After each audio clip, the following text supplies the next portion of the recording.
Earlier, you quickly mentioned the inclusion of heavy cream. I think that's new for you. Since it's been almost a year, on a micro and a macro level, how has your diet changed? It's always changing.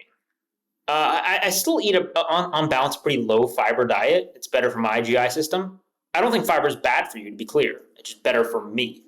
Um, I still eat a ton of olive oil. I would say my diet's skewed towards monounsaturated fat overall, although I'm definitely not afraid of saturated fat. I eat a lot of fish. I maintain that high omega-3 intake, especially from fish, is very important. In fact, I'm doing a dive into this for upcoming content because there's this discrepancy in the literature where typically omega-3 supplements don't work that well, but fish intake is well known to reduce risk of Alzheimer's and dementia. And one of the reasons might have to be the form of the omega-3. We can get into that. It's called phospholipid bound or lyso omega-3s, lyso DHA. So I would say even better than supplementing, you should eat fatty fish. Ideally low trophic level fish. I do a lot of salmon and sardines, especially sockeye salmon. It's higher omega-3, higher astaxanthin. So a lot of fish, a lot of eggs. People ask if I get sick of eggs. I never get sick of eggs. A lot of cheese is probably where half of my dietary budget goes. I like cheese. People have different rules for like money. For example, my girlfriend has a rule that money doesn't count and calories don't count in an airport. My rule is money doesn't count when it comes to cheese. I just love it too much. It's too much of a life pleasure. In fact, we were just in Paris. I just got back from Paris and we were walking around. There was one lunch where there was like a cheese vendor in the street. I spent $70 on a block of cheese.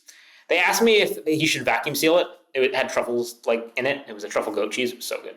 Or maybe a sheep cheese. It was truffle cheese.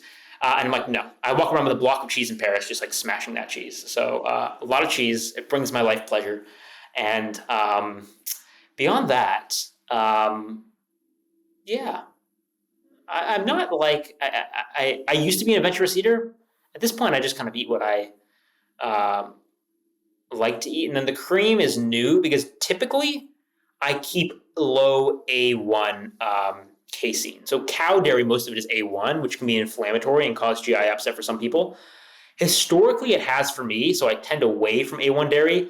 I do make an exception for cream, not for any metabolic health reason. It's just because I've gotten used to putting it in things and I really like it, and it doesn't seem to be causing too much issues for me. So like sometimes I'll like fry some eggs in cream just because it's freaking delicious. I honestly sometimes I do is I take a little bit just a little bit of stevia at the end and drip it in and put a little bit of vanilla in it.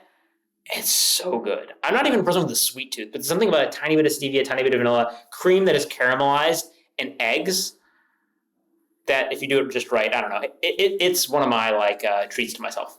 So sue me if it's not. Ideally metabolically healthy, but my perspective on metabolic health is you're never going to be optimal, and you have to figure out what is optimal for your quality of life balance. And that's individual for everybody. So I'm not always optimizing for lower exogenous AGE content or a fat profile or having my proteins just right to spike my FGF21.